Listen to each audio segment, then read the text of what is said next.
Hey, this is John Carlos, and I am here with a look at the Star Wars Black Series Deluxe action figure of Saw Gerrera from Rogue One. It is a shared opinion among many collectors of Star Wars Black Series figures that these deluxe figures that Hasbro has been making are not worth the uptick in price.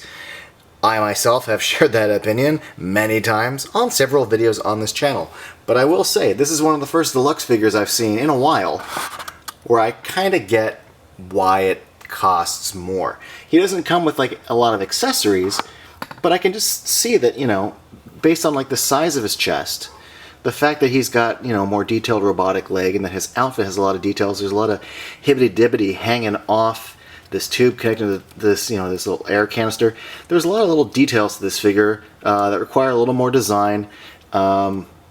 We've had other figures that have, you know, maybe somewhat detailed textures to their outfit, but there's just a lot going on, more than your average, you know, jacketed, clothed, you know, character. So I'll give Hasbro a pass on this one. And there are some nice things to take in here. There's some nice detail on the chest. Again, like I just mentioned, this little thingy connects to the air canister on the side here. Also, there's these straps hanging down from his mask, which is detachable from this little hook right there. The shoulder piece, which doesn't really give you much room for articulation with the left arm.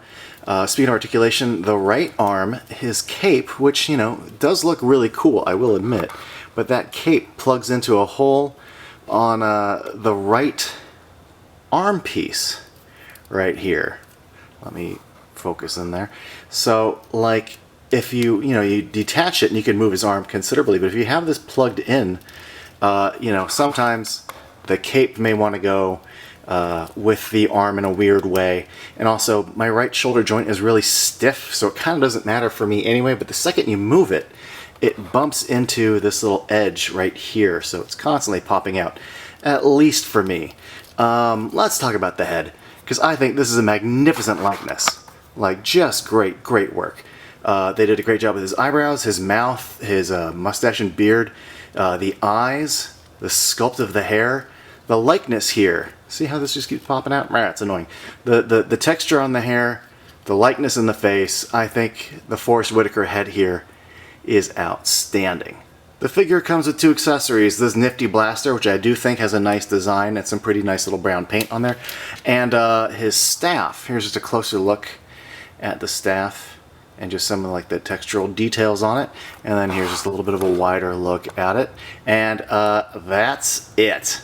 The blaster fits pretty good into the holster. The staff fits into his hand perfectly fine, as does the blaster in his right hand, and obviously he can grip the breathing mask in his hand too. Here's a quick look underneath his cape if you care about what's going on with the back of his costume. It's actually pretty simple back there.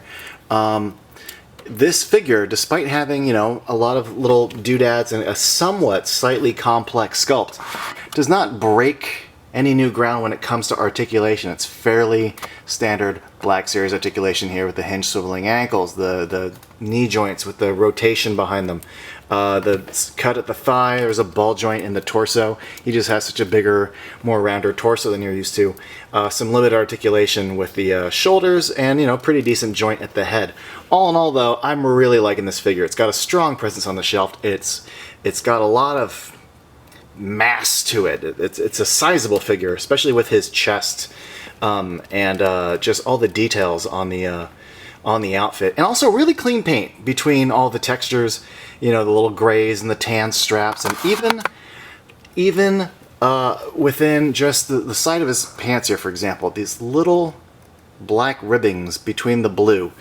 They could have skipped that, like some of the paint they skipped on Cobb Vanth, which I found a little bit disappointing. But no, to my eye, little details were skipped here, at least within the price point. I feel like this is a well-painted, well-sculpted, good-looking action figure of Saw Gerrera, and as a fan of Rogue One, and as a critical fan of the Black Series, I think this is a solid deluxe release, and I'm very happy with it. Thanks for watching, everybody. Let me know in the comments below what you think of this figure, and if you want to be up to date with all my latest reviews, be sure to click subscribe.